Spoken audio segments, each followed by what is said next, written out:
काँग्रेस पक्षानं निवडणूक 2024 साठीचा त्यांचा जाहीरनामा प्रसिद्ध केलेला आहे। या जाहीरनाम्याला त्यांनी न्यायपत्र असं नाव दिलेलं आहे। याच्यामध्ये किसान न्याय, नारी न्याय, युवा न्याय, श्रमिक न्याय आणि हिस्सेदारी न्याय अशा 5 न्याय गॅरंटीवर फोकस करण्यात आलेले आहे। आपण या व्हिडिओमध्ये शेतकऱ्यांची न्याय गॅरंटी याच्यामध्ये काँग्रेसची भूमिका काय असणार आहे, काँग्रेसचं सरकार आलं तर शेतकऱ्यांना कुठला न्याय मिळणार आहे हे आपण जाणून घेणार आहोत। नमस्कार, मी ज्ञानेश्वर खरात पाटील। किसान न्याय गॅरंटी अर्थात शेतकरी न्याय गॅरंटीमध्ये त्यांनी पहिला मुद्दा टाकलेला आहे की स्वामीनाथन यांच्या फॉर्म्युल्यासह एमएसपी गॅरंटी किसानों को मिलेगी। अर्थात काय, आता स्वामीनाथन फॉर्म्युला काय हे आपण जाणून घेऊया। उत्पादन खर्च जो आहे त्याच्या 50% अधिक इतका भाव शेतकऱ्याच्या शेतमालाला मिळाला पाहिजे असं स्वामीनाथन सांगतात, तो आयोग सांगतो। म्हणजेच का, तुम्हाला उदाहरण देतो, सोयाबीन आहे समजा, तर सोयाबीनला प्रति क्विंटल उत्पादन खर्च 5,000 रुपये येतोय, तर त्याच्यामध्ये 50% अधिक टाकायचे, म्हणजेच काय 2,500 त्याच्यामध्ये ऍड करायचे। 5 अधिक 2.5 म्हणजे 7,500 रुपये हा भाव असला पाहिजे असं स्वामीनाथन आयोगाची शिफारस सांगते। आता हे काय म्हणतायत की स्वामीनाथन यांच्या फॉर्म्युल्यासह एमएसपी न्याय की गॅरंटी। एमएसपी म्हणजे काय, मिनिमम सपोर्ट प्राइस, किमान आधारभूत किंमत, याला आपण आता हमी भाव म्हणूया, ठीक आहे। तर अशा पद्धतीचा हमी भाव आम्ही लागू करू असं काँग्रेस सरकार त्यांच्या एमएसपी गॅरंटीमध्ये म्हणतंय। आता भाजप सरकार हे का लागू करत नाही याचं कारण जाणून घ्या। याचं कारण महत्वाचं असं आहे की जर आंतरराष्ट्रीय बाजारपेठेमध्ये शेतमालाला जर चढा दर नसेल किंवा उत्पादन खर्चाच्या 50% अधिक इतका दर नसेल तर कुठलंही सरकार तो दर आपल्या देशामध्ये देऊ शकत नाही।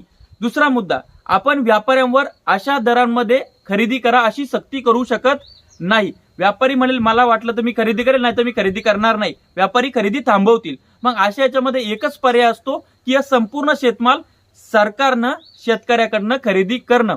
आता सरकारनं शेतकऱ्याकडनं हा शेतमाल खरेदी करणं म्हणजेच तुम्ही बघा, आता आपण नाफेडला हरभरा घालतो, त्यानंतर बाकीचे शेतमाल आपण नाफेडला वगैरे जो घालतो, त्याच्यामध्ये यांच्या पैसे टाकायच्या किती बोंबा आहेत। अनेक शेतकऱ्यांना गरज असते, त्यामुळे ते प्रायव्हेट खरेदीदाराला खरेदी करून आपला माल देतात आणि तात्काळ पैसे घेतात, त्याच्यामध्ये त्यांची लूट होती, हा वेगळा मुद्दा झाला।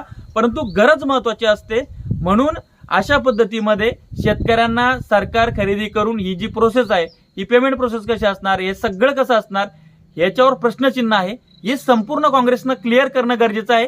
याच कारणामुळे भाजप सरकार एमएसपी कायदा लागू करू शकत नाही आणि हे आर्थिकदृष्ट्या परवडणारं नाहीये कुठल्याच सरकारला।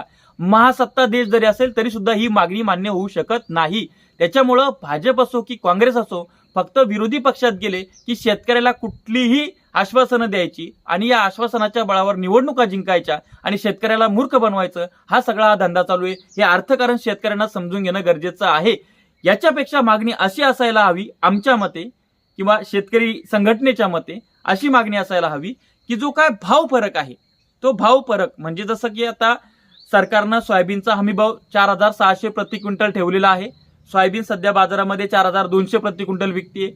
400 रुपये सरकारच्या हमी भावाच्या पेक्षा कमी सोयाबीन विकते, तर 400 रुपये प्रति क्विंटलचा हमी भाव किंवा जो भाव फरक आहे तो सरकारनं शेतकऱ्याच्या खात्यात टाकावा। हे शक्य होऊ शकतं, परंतु हे जे येते हे इम्पॉसिबल आहे, हे तुम्ही लिहून घ्या, ही शक्य होणारी गोष्ट नाहीये। त्यानंतर काँग्रेस पक्षाची दुसरी गॅरंटी शेतकऱ्यांसाठी कर्जमाफी प्लॅन लागू करण्यासाठी आयोग निर्माण करणार आहेत। आता हे जे काय आयोग निर्माण करतात, तर काँग्रेसचा इतिहास असा आहे की यांनी 2004 मध्ये स्वामीनाथन आयोग स्वीकारला, परंतु तो लागू केला नाही। 4 ते 14 10 वर्ष त्यांचं सरकार होतं, त्यामध्ये त्यांनी लागू केलेला नाही। त्यानंतर नरेंद्र मोदी यांनी खोटे आश्वासनं शेतकऱ्यांना दिले, सत्तेत आले, त्यानंतर त्यांनी सुद्धा ते स्वामीनाथन आयोग लागू केलेला नाहीये।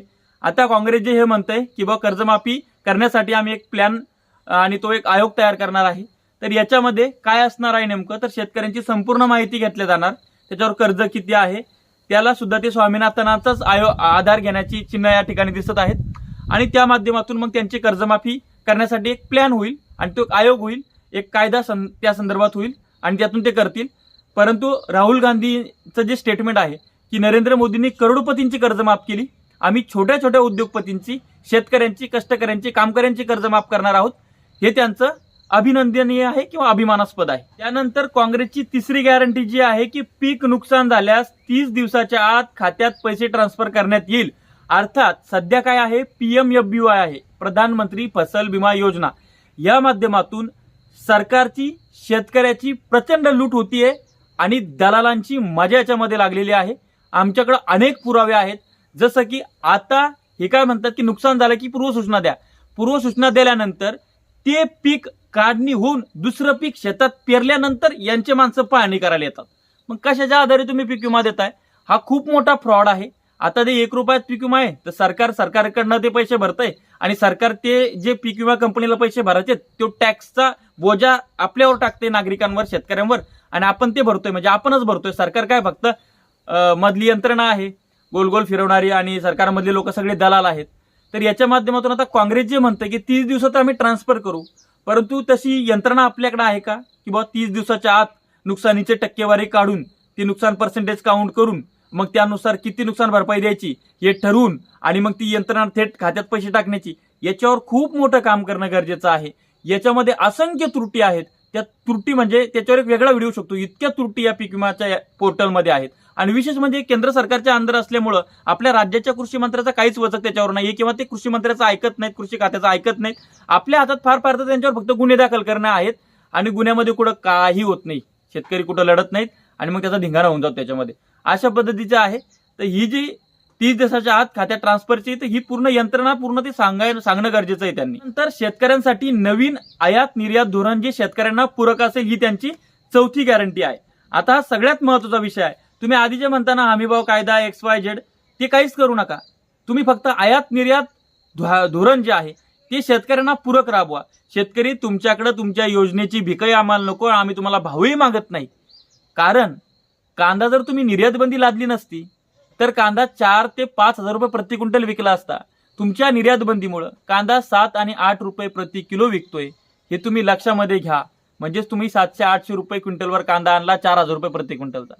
तुम्ही संत्र्याची कांद्या तुम्ही निर्यात बंदी लादल्यामुळं संत्रा आपला बांगलादेशनं घेतला नाही, त्याच्यामुळे संत्रा उत्पादकांचंही मोठ्या प्रमाणात नुकसान झालं. आणि मग संत्रा उत्पादकांनी आत्महत्या करून त्याच्या दशक्रियेला पंतप्रधानांना निमंत्रण धाडलं. ही कृषीप्रधान देशातली दुर्दैवी गोष्ट आहे. हे सुद्धा तुमच्या आयात निर्यात धोरणामुळे संत्रा उत्पादकांचा बळी गेला. सोयाबीनचं जर तुम्ही काही पेंड निर्यात केली आणि आपल्या सोयाबीनला जगभरामध्ये मागणी आहे, कारण की आपली सोयाबीन नॉन GM आहे, GM सोयाबीन आपली नाही आहे. तुम्ही जर तिची निर्यात केली तर सोयाबीनच्या दरामध्ये नाही जास्त पण 500 रुपयांतरी त्या ठिकाणी सुधारणा होऊ शकते. त्यानंतर गहू जर तुम्ही एक्सपोर्ट केला, निर्यात केला, तर गव्हाला सुद्धा 3,500-4 हजार रुपये प्रति क्विंटल दर मिळू शकतो. परंतु इथं पिकवणाऱ्याचा विचार होत नाही, खाणाऱ्याचा विचार होतो. आधी काँग्रेसनं तेच केलेलं आहे. आता काँग्रेस जरी म्हणत असलं की आम्ही आयात निर्यात तुमच्या बाजूचं राबू, काय हरकत नाही. मोदीजींनी तर चाटाच मारल्यात, शेतकऱ्यांचं दिवाळच काढलंय. हरकत नाही. आता बदल हा निसर्गाचा नियम आहे. बदल हा शेतकऱ्यांनी, नागरिकांनी केलाच पाहिजे, नाहीतर मग तशी लोकशाही धोक्यात आलेली आहे. नंतर शेतकऱ्यांना आवश्यक प्रत्येक गोष्टीवरचा GST हटवण्यात येणार, अशा पद्धतीचं सांगितलं झालं आहे. आता GST बद्दल सामान्य नागरिक काय चर्चा करतो माहितीये का, की आपण जर जेवायला 3 जण गेलो तर 4था व्यक्ती शासनाच्या वतीनं GST आपल्यामध्ये जेवतोय. म्हणजे 3घांचं बिल जे होतंय त्यामध्ये 3 जण जेवले तर 4 लोकांचं बिल द्यावं लागतं, अशी परिस्थिती आहे. याच्यामध्ये शेतकरी तर मेटाकुटीला आलेला आहे, पण सामान्य नागरिक सुद्धा मेटाकुटीला आलेला आहे. असंख्य योजना, असंख्य आपण त्याला काय म्हणतो ते बिस्किट, चॉकलेट या नागरिकांपुढे फेकण्यात येत आहेत आणि त्याच्यामुळे बोजा प्रचंड वाढतोय. आणि तो बोजा वाढल्यामुळं टॅक्स वाढतोय आणि त्या टॅक्समुळं सामान्य माणूस मारायला लागलेला आहे.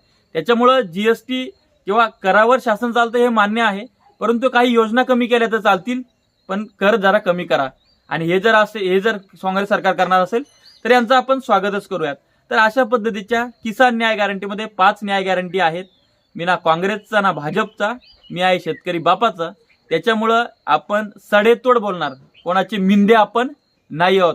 ना आपल्याला कुठल्या पक्षात जायचंय, ना कोणाची उमेदवारी घ्यायची. लढू तर शेतकऱ्यांच्या बळावर लढू, अपक्ष लढू. तुर्तास थांबतो, आपली रजा घेतो. आपला ज्ञानेश्वर खरात पाटील. अशाच नवनवीन व्हिडिओसाठी आपलं चॅनल सबस्क्राईब करा, साईडला बेल आयकॉन दाबा.